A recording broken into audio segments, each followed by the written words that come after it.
Yes, it's good to be here. As Keisha mentioned, this is the second in a series that I plan to do, a series of unlimited number, called Pedagogicals for a Golden Age. This was one of the projects that I worked on with Mr. LaRouche during the 90s and the 2000s to bring some of the fundamental principles of science and philosophy to bear on how to understand the current situations in politics and economics.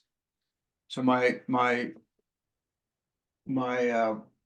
approach here is to point to and acquaint you with some of the fundamental questions that are coming up in science, art, history, and so forth,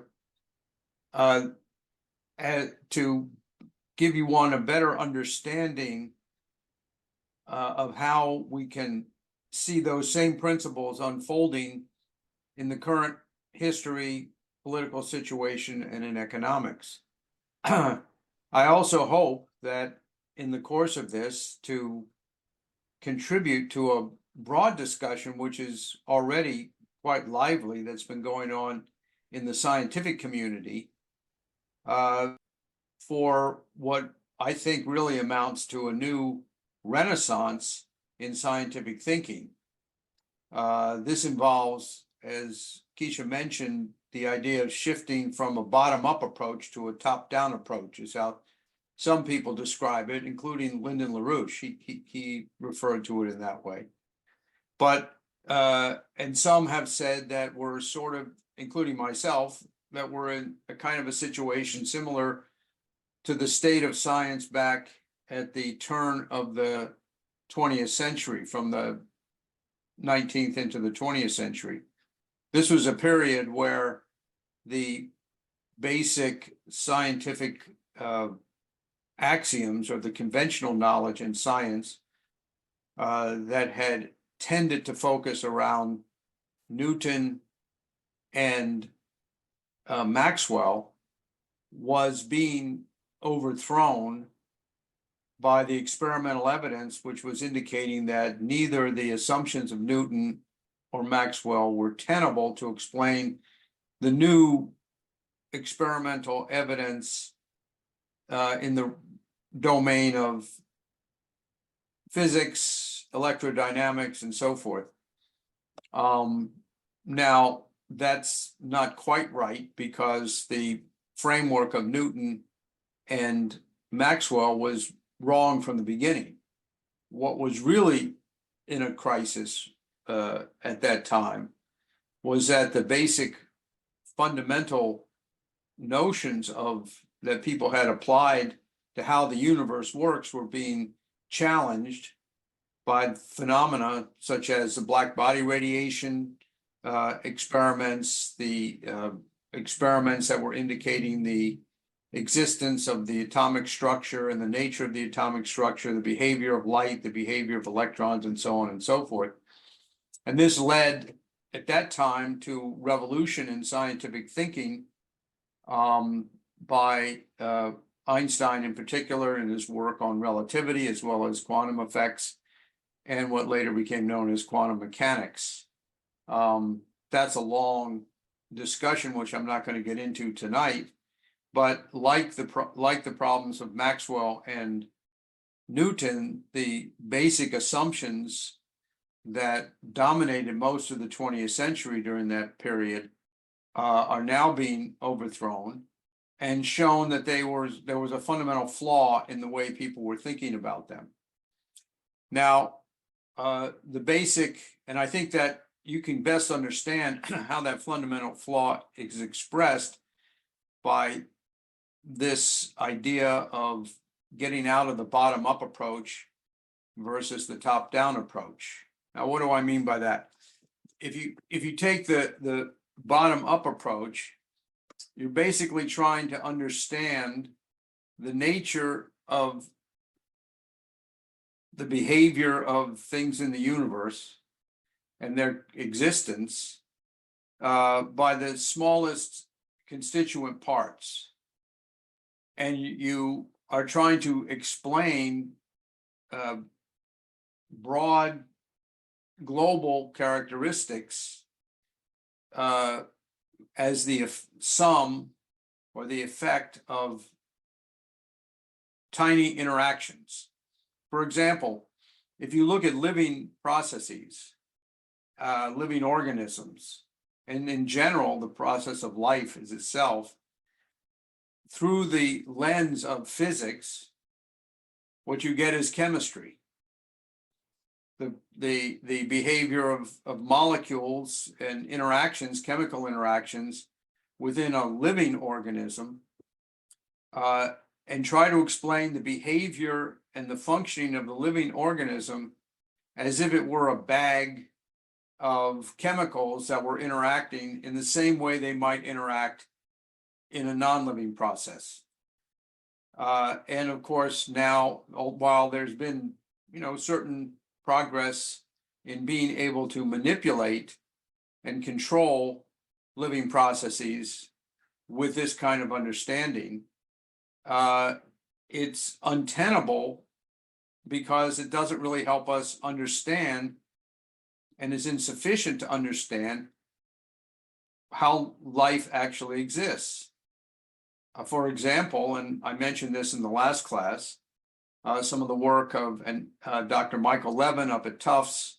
There are many other biologists who are looking at this, that you cannot explain, for example, the behavior and the functioning of living organisms by microbiology, the DNA, RNA sequence, production of proteins, the chemical interaction of enzymes, et cetera, thermodynamic processes, and so forth.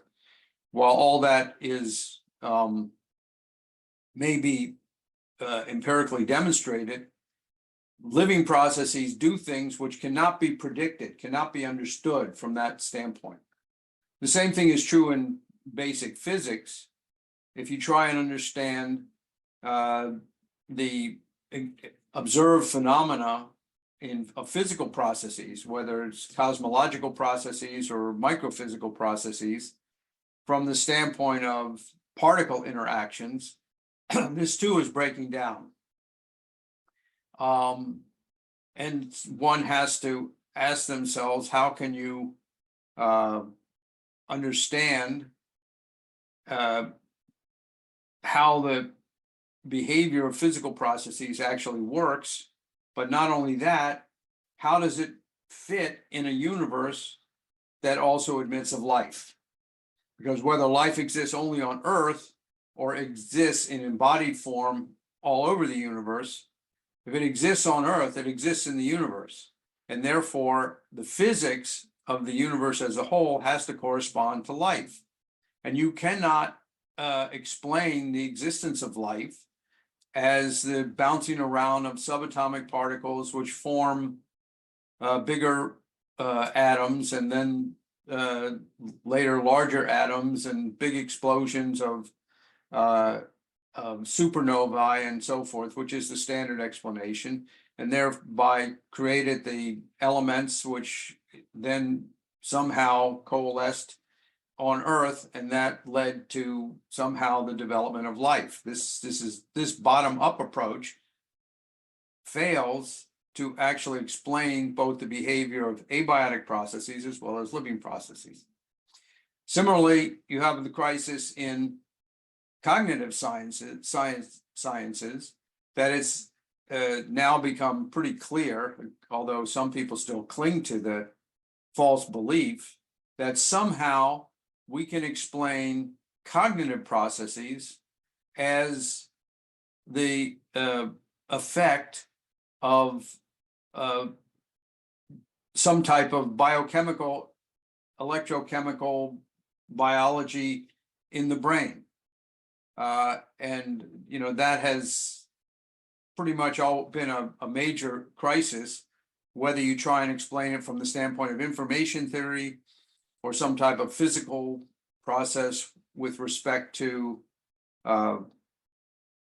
being situated in the functioning of the synapses or the biochemistry of the brain, you cannot account for the existence of subjective considerations, such as, thoughts about universal thoughts, for example, about love, about eternity, about the nature of humanity, immortality, etc.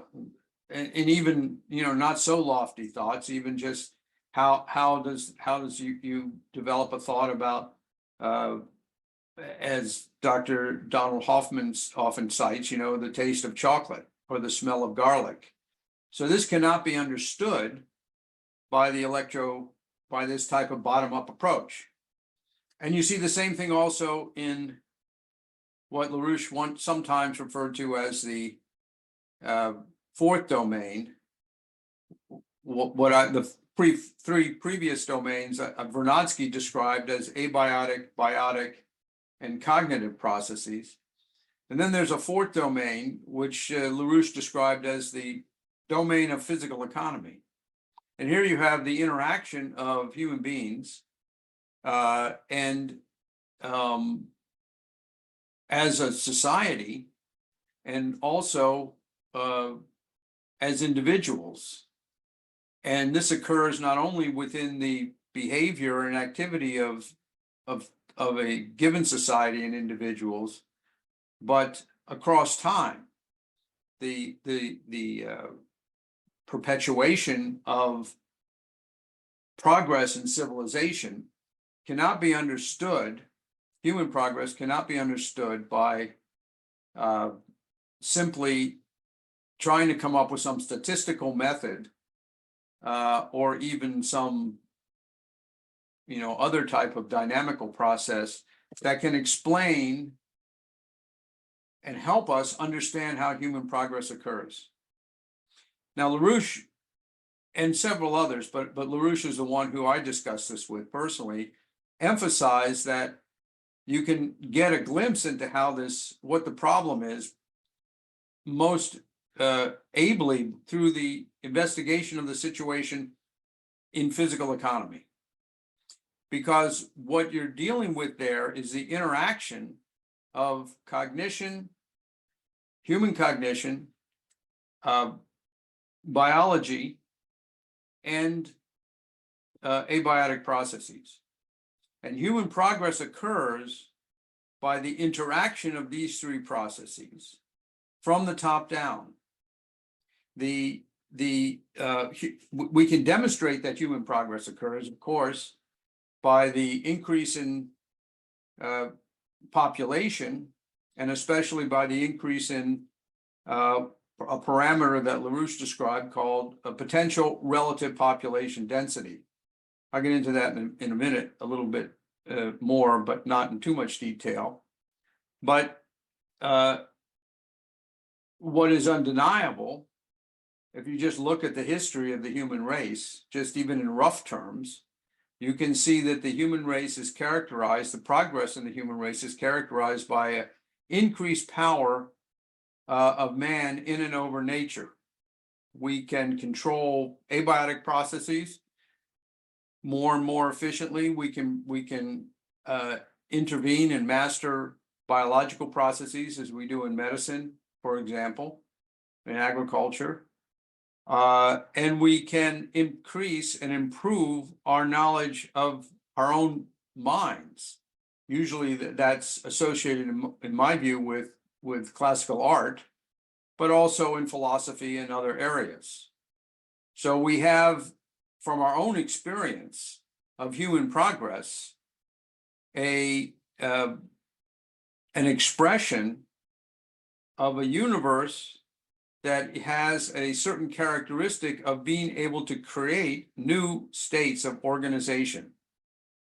We create new substances, physical substances which didn't exist in nature. We create new types of life, and we create new types of human thinking. And we do this through something which we all experience to one degree or another, which is human creativity. That is the ability to create in our minds an idea and to organize and apply that idea in a way that it ultimately has a physical effect. And this results in measurable increases in things like potential relative population density, energy flux density, and so on and so forth. So if you can actually measure these effects, but you can't explain them based on some statistical interactions, or starting with some type of prefixed deterministic idea that if you start with a certain set of initial conditions and you put enough human beings in there to do their thing, everything will work out according to progress, and it will progress. That's not what happens.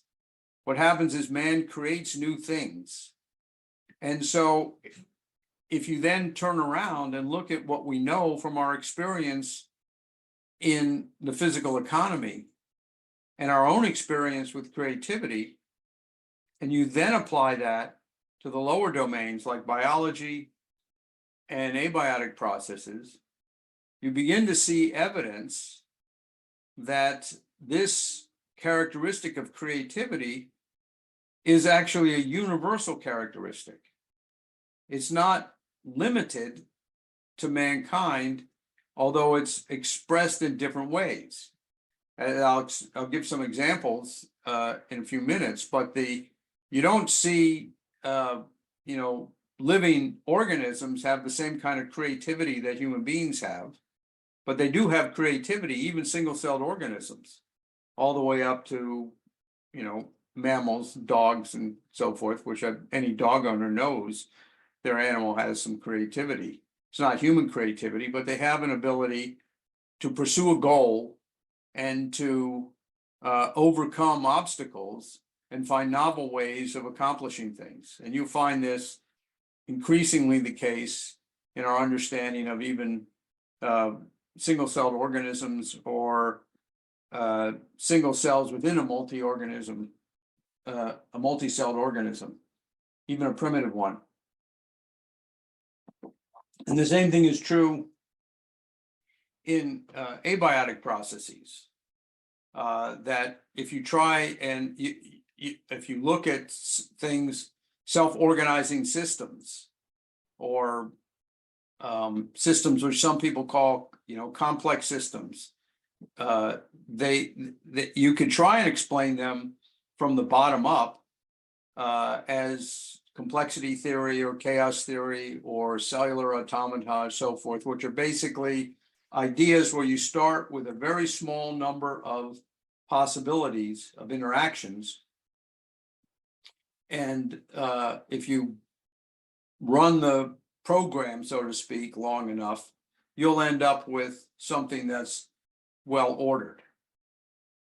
Simple example is the idea of a gas dynamics, where you can measure the effect of pressure, temperature, and volume as interaction.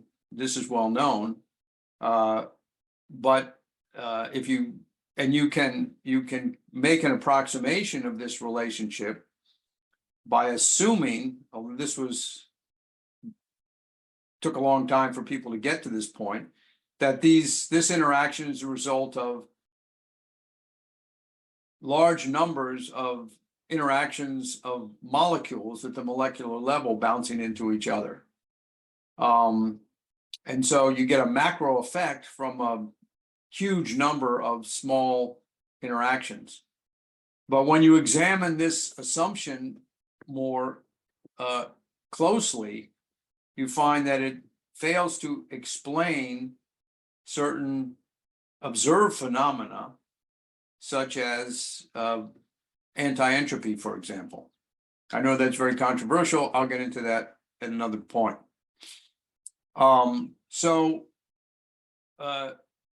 My proposal, and as I said, I see this in a lot of scientists today are now advocating that we get involved, that we start thinking about these various areas of science from the top down instead of the bottom up approach.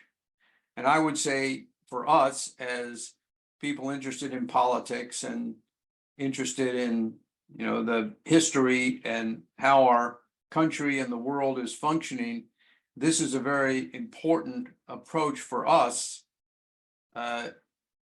to operate from the standpoint of a top-down approach instead of a bottom-up approach.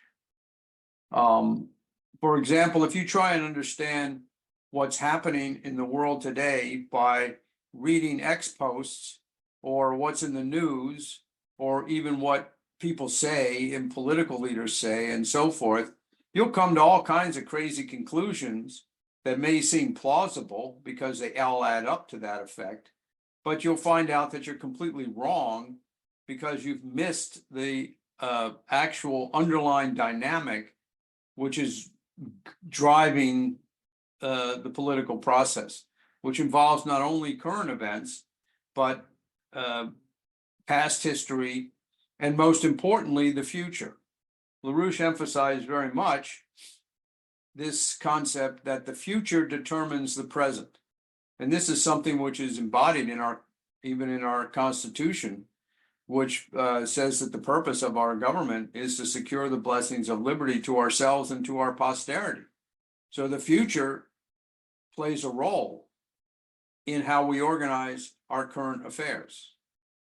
So if you're trying to understand current affairs from the standpoint of what people are saying today, they may not be thinking about the future, but it will have an effect on the future.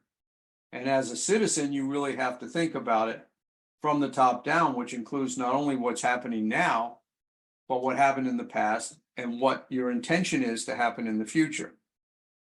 LaRouche emphasized many times that the best understanding one can get of this kind of thinking in this domain of history and politics is from the standpoint of great classical drama. Sometimes that's, plays like Shakespeare's play or Schiller's plays, or even the ancient Greek plays, but it's also in great literature. And great literature includes everything, including the Bible, the commentaries on the Bible, people's histories and so forth, and how they tell stories. And these kinds of things convey things from the top down much better than just the particular events that are being described. I'll leave that for another class. So how do we actually go understand this?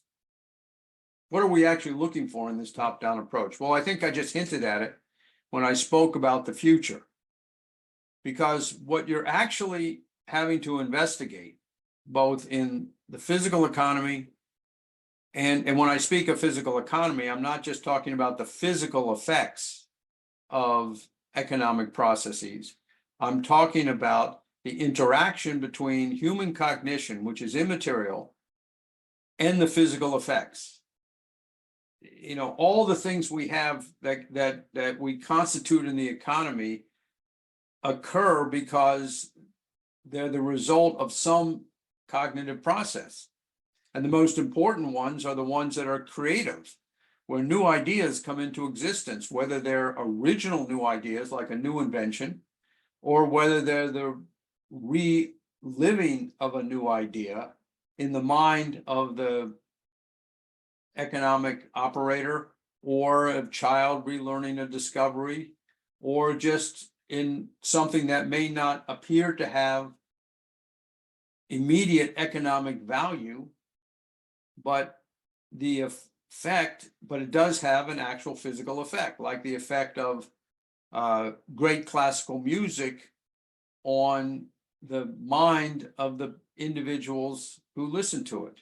There may not be an immediate effect, as physical effect. We may not produce the audience doesn't necessarily produce new music, but the audience is changed mentally and intellectually by the effect of this. So the physical production of great classical music produces a spiritual effect, an immaterial effect in the minds of the audience, which then gives their creative powers, increases their creative powers, which produces a physical effect in their daily lives and their activity. May not be a direct one-to-one correspondence, but if you try and understand that process, which is a clear process, from a bottom-up approach, you can't understand it. But for example, like I have on the wall behind me, a picture of Brunelleschi's dome in Florence, which was constructed in the 15th century. And the effect of the construction of that dome changed the minds and changed the thinking power of everybody who saw it. Another example is, the NASA program in the 1960s when we sent a man to the moon several times and brought him safely back to this earth. That created an increase in creative power. It took an increase in creative power to do it, and it created an increase in creative power among, in that case, most of the world's population who witnessed it. And we can come up with many other examples, but I think those two sort of give you the idea. So I'm not talking about the physical effects per se, nor am I talking about just the mental effects, the cognitive effects, the intellectual effects, the spiritual effects. These are inseparable. And so what we're actually looking at and what we want to understand and get a better understanding of is what philosophers throughout the ages, in particular Nicholas of Cusa, called potential. It's not what is that is important. It's what made it possible in the first place. Now, this is a very deep philosophical concept, which you can find discussions about in going back to Plato and Augustine and so forth. But Cusa, I think, who wrote during the time, Nicholas of Cusa was a cardinal of the Catholic Church, which was the only church at that time, really. Around the time when that dome was put together, wrote on this. He wrote many papers. He wrote one called Learned Ignorance. He wrote several others, which are included in this book here, which I recommend. You can buy it on Amazon. These are translations of some of Cusa's writings that were done by Will Wirtz, who gave the class last week. Most of these he translated while he was a political prisoner. And the final work that Cusa wrote was called On the Summit of Vision. And there he talked about the idea that anything that exists only exists because it's possible, because behind it there's some potential for it to come into existence. This is obvious even just in terms of human invention. When did that dome come into existence? Not when it was finally constructed. It came into existence when, it's a long story, but when the architects who first conceived the idea of building a church that big and required a dome that was freestanding like that, which was 100 years really before it actually was built, and maybe even before that. So there's a potential for something to exist that is primary to the existence of something. So life, Cusa says life exists, but what's more important is not that life exists, but what makes life possible at all. That's what we want to understand when we're trying to investigate living processes and biology and so forth.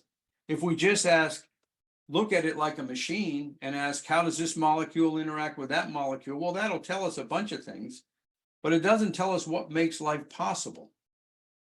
What is it about our universe that life actually exists? Now, some people will say what makes it possible for it to have come into existence?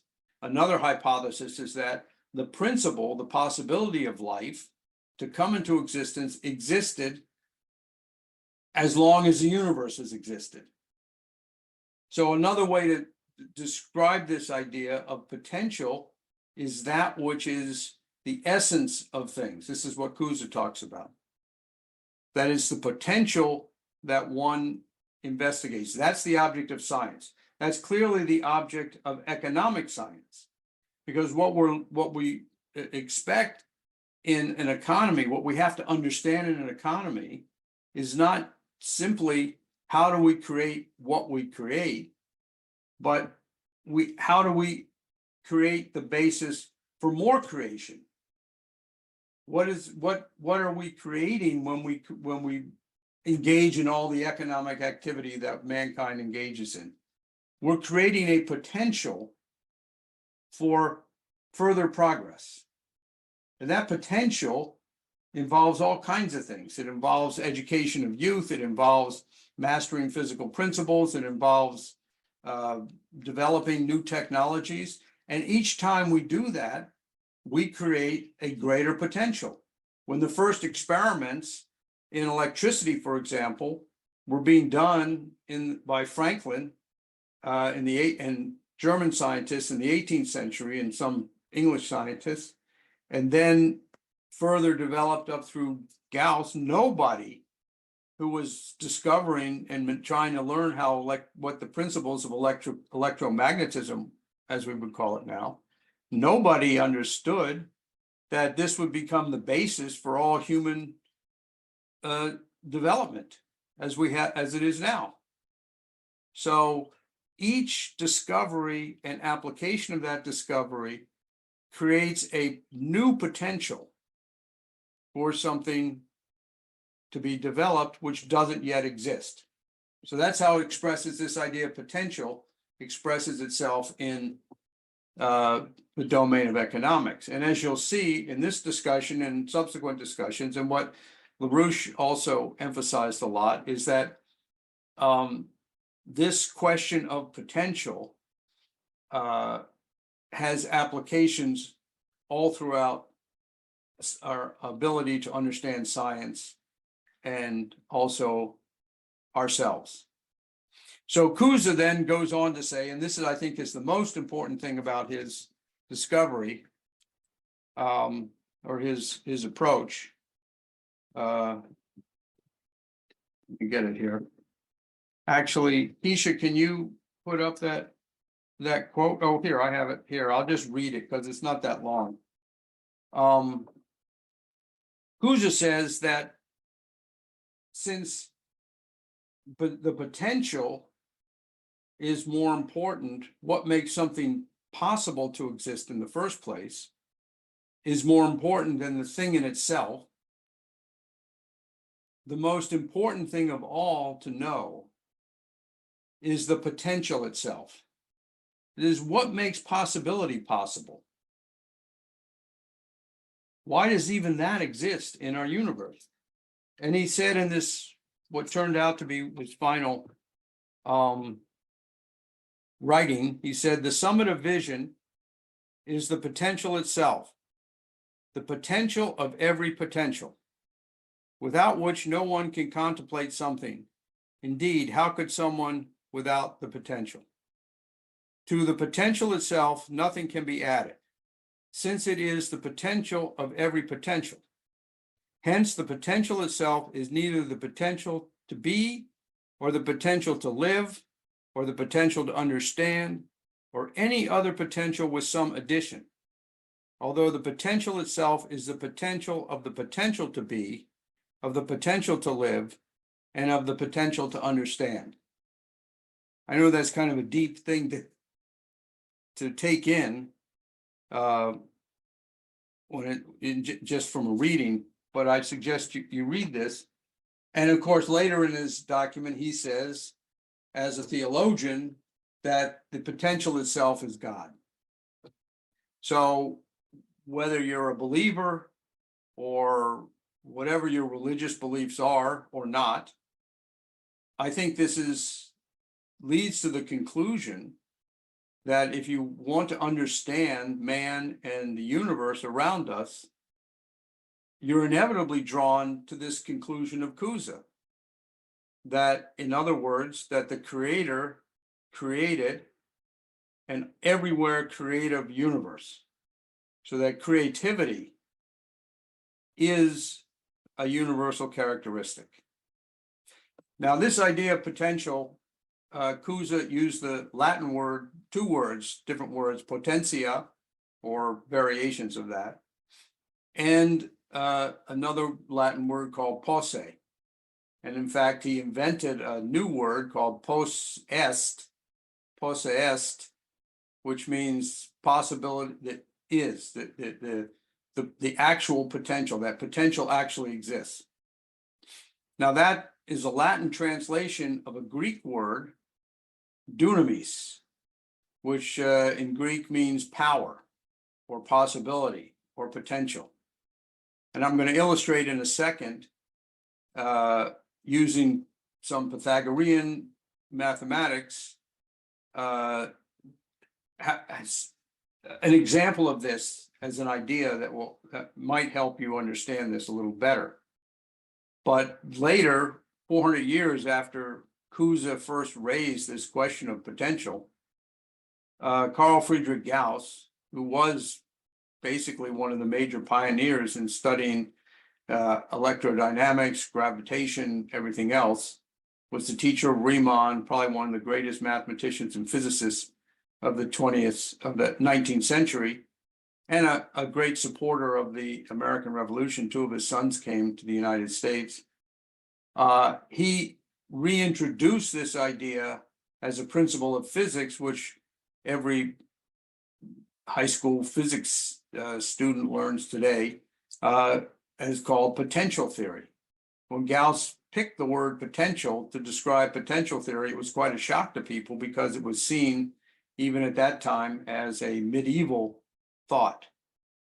But the word denotes this idea of power, that the essence of things is power. And of course, the other person who really contributed a lot to this use of this concept in science is Gottfried Leibniz, who was the real inventor of the calculus. And also before Leibniz, Johannes Kepler, who revolutionized science with his discovery of the laws of planetary motion. And both Kepler and Leibniz were students in the broadest term of Cusa. So let me give you a little pedagogical help in having to understand this idea of potential. So it comes up in a literary way, not the very first way, in a dialogue of Plato called the Meno dialogue. So Keisha, can you put up diagram 1? The doubling the square. So the Meno dialogue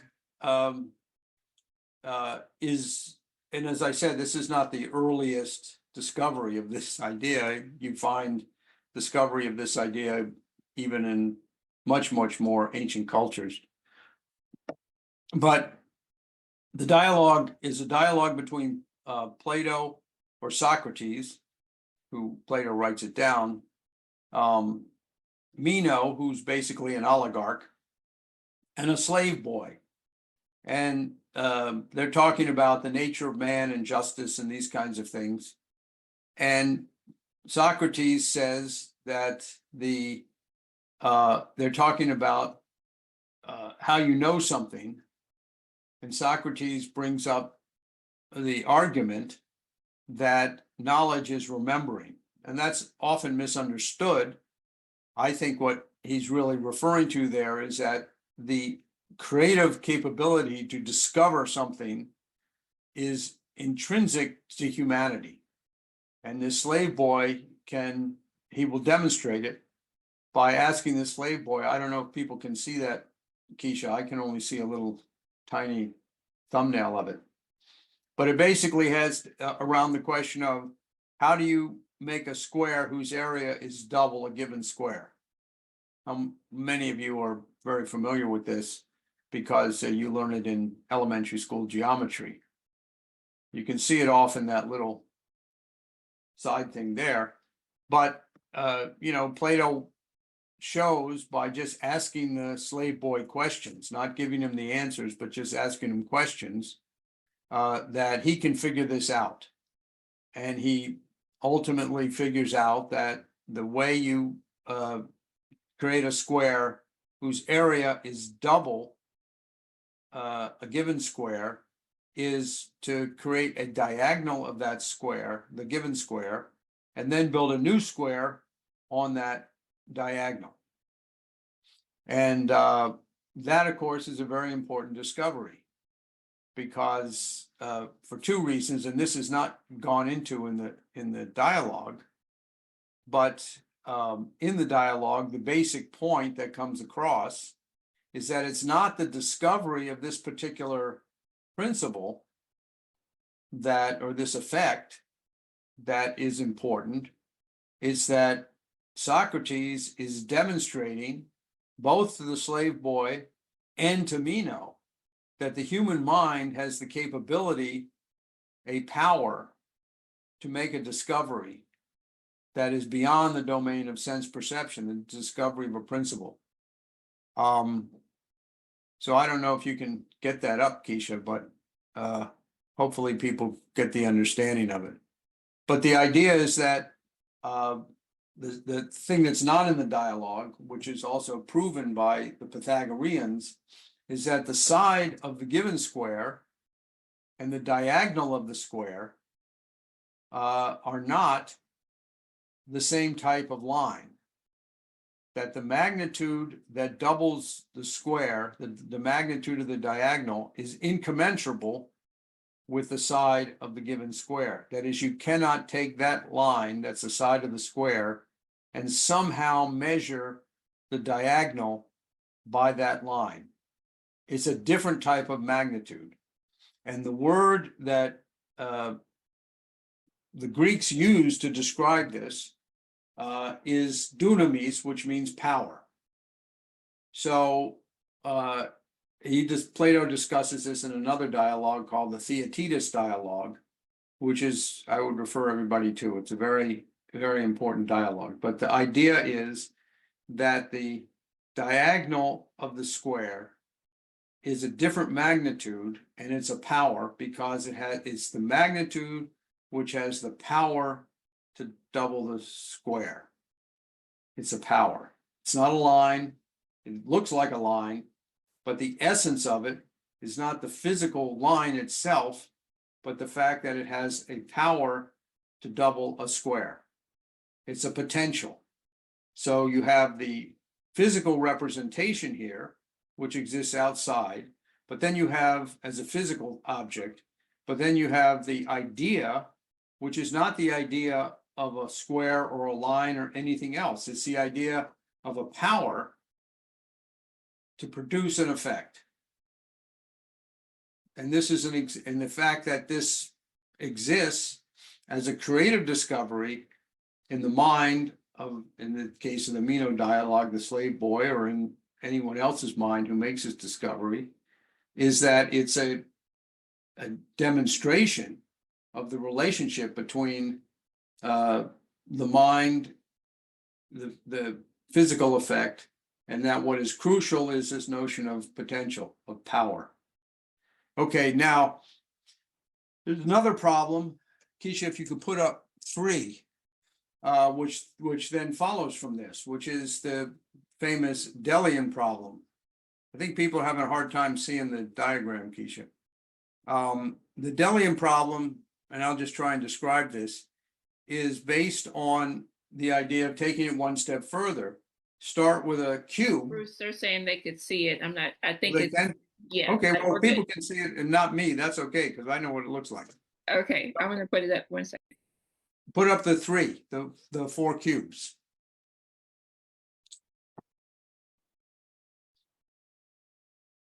So this is a problem called the Delian problem, which was to have a cube that you can start with a cube, and now you want to make a cube whose volume is double.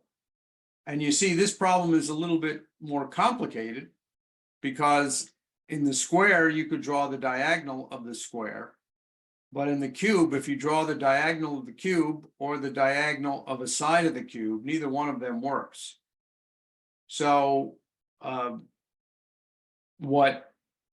this famous problem, which Eratosthenes described as the Delian problem, said that the gods asked the people of Delos to provide an altar that was double the volume of the altar that they had created for this god, this pagan god. And it was in the shape of a cube. So the Delians could not figure out how to solve the problem. But Eratosthenes says that the gods really didn't care about a bigger altar, but they wanted to make fun of the population who believed in them, because had they understood something about geometry and potential and powers, they would not have ended up in the economic crisis that they're in today. That's a little bit of a bastardization of the story, but that'll suffice. So you can see that if you double the side of the cube, you get a cube whose volume is 8. So you have you have 4 cubes here. A cube whose volume is 1, a cube whose volume is 2, a cube whose volume is 4, and a cube whose volume is 8. So now you go back to the square problem, and you have this relationship, which was called the geometric mean, that the side of the square, or the area of the square, or the side of the square, is to the diagonal as the diagonal is to the next square, to the square whose side is 2. So you have one line is to the diagonal line is to the volume, or the area of the square. But in the cubes, you have a series of geometric means, but you want to find the smaller, you want to find 2 means between the extremes, and you want to find the smaller of the 2. So I'm not going to go into this beautiful construction, which takes a little bit of thinking, but I'm going to go through it very quickly, which might confuse some of you, but just so you see how beautiful it is. And I would recommend that you do some research to figure it out. Maybe I did write some pedagogies that explain how this works back in the 2000s, 2000, 5, 6, 7 period, but they sort of disappear. So maybe I can figure out how to reconstruct it at some point when I get time to do it. But I want to illustrate this. So Keisha, put up number 2.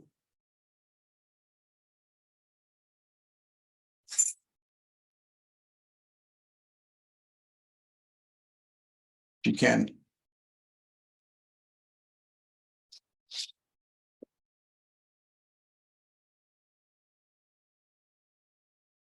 Okay, so here's a more generalized version of this idea of a mean between 2 extremes. So if you disappeared, if you put a circle in the, if you put a triangle in a circle, a right triangle, which is what it will be without going through the geometric proof, you have, hey, there you go. You have a proportional relationship that the length of OQ is to the line OP as OP is to OA. So if this were the side of a square of 1, this would be the side of a square as 2, OP. So if you see by this general example, you can find the side of a square whose area is 3 times or 4 times or 2.5 times or whatever. So it's a general idea. So now you have not only a single magnitude, which has a power, but a whole domain of powers that can generate, has the power to generate an increase in area of whatever proportions you want. So now you've taken a specific case and created it into a more general case. So now you don't have just one power, but you have the power that generates the powers to increase in area. Now, for the cube, you need what's to find a proportionality that goes 1 to 2, 2 to 4, and 4 to 8, for example, in a specific case. So put up number 4. So what the first stab at this is to look at it from the standpoint of 2 circles, 2 interconnected circles. And that way you can create sort of a chain of relationships. And you can see that in the next figure.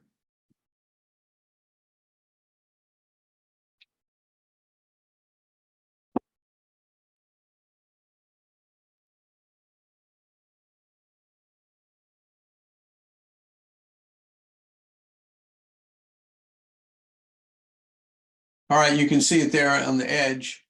So here you have OB, this line, which see in this purple circle, there's another triangle inscribed in that. So OB is to OQ, as OQ is to OP, as OP is to OA. So if OB is the edge of a cube whose volume is 1, OQ would be, or OP would be the edge of the cube whose volume is, OQ would be the edge of the cube whose volume is 2, OP of the edge of the cube whose volume is 4, and OA the edge of the cube whose volume is 8. Now this is a general idea. These proportions are not 1, 2, 4, so don't get confused by the way they look. But this is a generalization of a new type of process, which is 2 means, but 2 geometric means between 2 extremes. So fine, that doesn't tell you how to double the cube. But Archytas, who was a friend of Plato's, came up with a very beautiful construction, which I'll try and illustrate. So put up 5.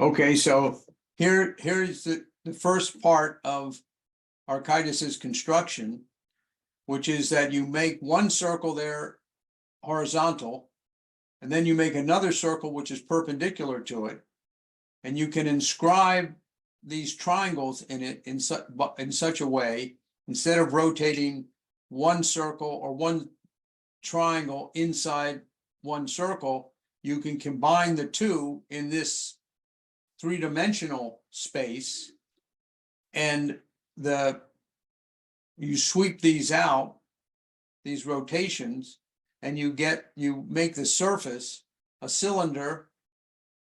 You see the blue cylinder and a torus. There you go. You can see it sweeping out.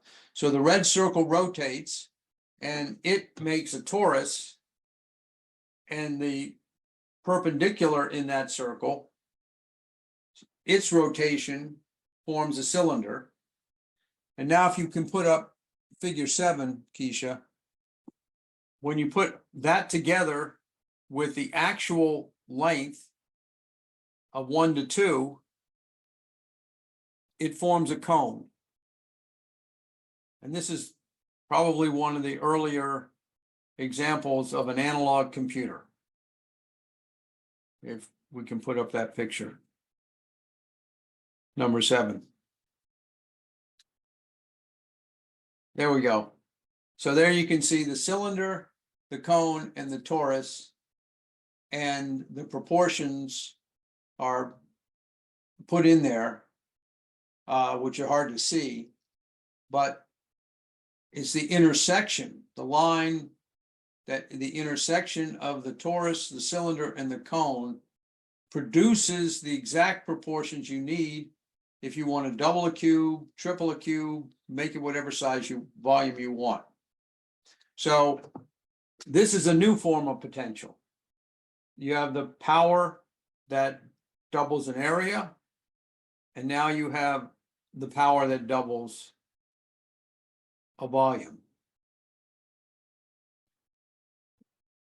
So you've got one level of potential, now you have another level of potential, and then what is the potential for any possible increase of this type? And why don't you put up, here we come back to Cusa, which would be slide number 8. One of the other major scientific accomplishments of Cusa, who did many, he did a lot of experiments and a lot of theoretical writing, was he investigated.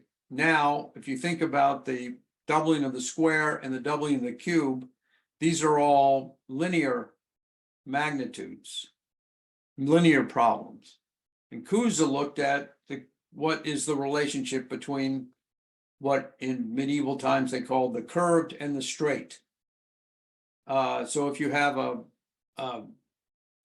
there's a little representation.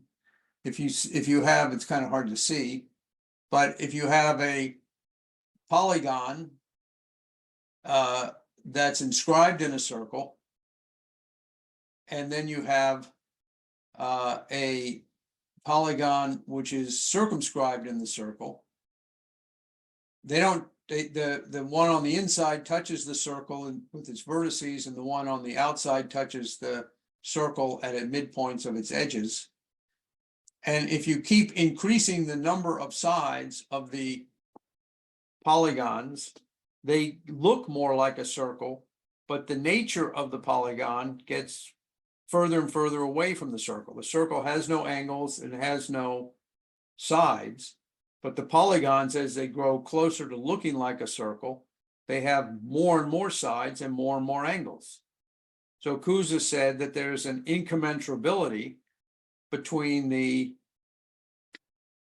linear measurements, the linear characteristics, and the curvature of the circle. This is a very, very deep mathematical discovery, but it defines a new type of power. So now we're into something beyond just the power to double a square or a cube or powers of that type. We now have discovered, Cusa has proven, that there's a higher power than even those, which is the characteristic of the relationship between the curved and the straight. Now, people know this today as being exemplified by the number pi, and they treat that as just a non-repeating infinite decimal. But that's not what it is. That non-repeating infinite decimal is just a finite representation of a more important concept. It wasn't until the 19th century that this was actually proven formally, but Cusa made the proof clearly in his work called On the Quadrature of the Circle. And Gauss in the 19th century actually showed that this is related to, in a very profound way, to the nature of prime numbers and complex numbers. Maybe in a future pedagogical, I'll take that up. But the main reason for presenting this to you tonight is just to acquaint you with the idea of how this concept of power and increasing power can be given a representation, in this case, a mathematical representation, which allows your mind to begin to think about this idea in actually concrete terms. So how does this apply to what I was talking in the beginning? Well, if in the case of economics, what we're looking at is what kind of ideas, what kind of technologies, what kind of concepts about man have the power to increase man's power in and over nature, and how do we measure it? So one way is this idea of potential relative population density. You can come up with all kinds of parameters which measure the effect or try to measure the effect, but you're not going to find these powers from the bottom up. You're only going to be able, you have to start with a hypothesis that what you're investigating and what's important is to understand the relationship of increasing potential and increasing power. And that then you can define certain material measurable characteristics which give you an indication of the effect of these immaterial ideas of potential. In biology, I mentioned, I'll just give another example and then I'll stop because it's been going on long enough. In biology, Dr. Michael Levin has shown that in many biological organisms, including in even single-celled organisms, you can find that there's a ability of the organisms to operate from the standpoint of a goal orientation. That is, they have a kind of mission. And even when that mission is interrupted, they're able to get around it and fulfill that mission. You can look at his websites, which I can post, to get more of the details. I mean, a simple example is that we know from salamanders that if you cut off a salamander's leg, for example, the salamander will be able to regenerate the leg. And it'll regenerate in exactly the same length with exactly the right number of fingers and so on and so forth. And if you try and understand that from the standpoint of the microbiological activity that's going on in the limb as it's being regenerated, you can't understand how the cells that are doing the regeneration are able to make the decisions, so to speak, as it moves, as it evolves, to produce the right bone and blood vessels, and then the fingers, and how to know when to stop. And you cannot account for that by just examining the microbiological processes within the individual cells. So he's been doing some work with experimenting with different biological processes to understand how this works by starting from the standpoint of applying what he calls mentalist type of concepts, which I would call cognitive concepts, to understand how this works. And if we can understand it, then that perhaps can open up possibilities for us for regenerative medicine, for example. And, not by trying to replicate piece by piece how, for example, a limb might be regenerated. If somebody has a traumatic accident and they lose a limb or a finger or something like that, but how the signal to the organism as a whole can be conveyed make this limb. And he's done some very interesting work with, relatively primitive organisms, planaria, and even tadpoles to show that the organism, that the living organism has the ability to in a sense, reprogram itself. A certain cell that might be destined to be a part of a tail can be induced to instead become part of an eye, and to recruit other cells around it to become part of an eye. And this, of course, would be very important, for example, in cancer research, to be able to repair cancer cells and create more healthy cells around it that would surpass something like chemotherapy or something like that.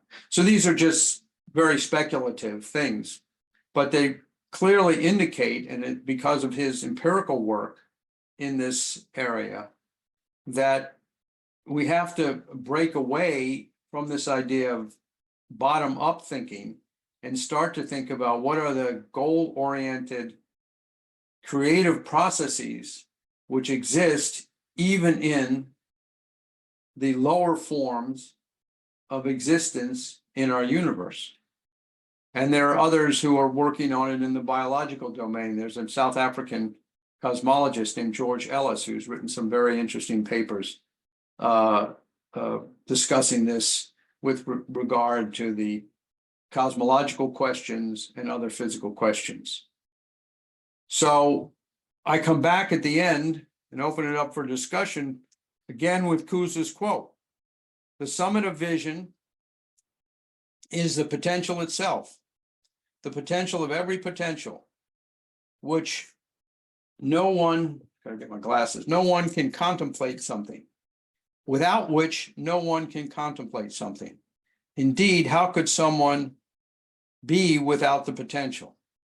To the potential itself, nothing can be added, since it is the potential of every potential. Hence, the potential itself is neither the potential to be, or the potential to live, or the potential to understand, or any other potential with some addition. Although the potential itself is the potential to the potential to be, of the potential to live, and of the potential to understand. And Cusa says the potential itself is God. And I think a way to say that is the Creator created a creative universe that is everywhere creative. So the subject of our science and our understanding of economics and our understanding of politics has to begin with seeking to understand how the creative process is at work. And I'll end there and open it up for discussions.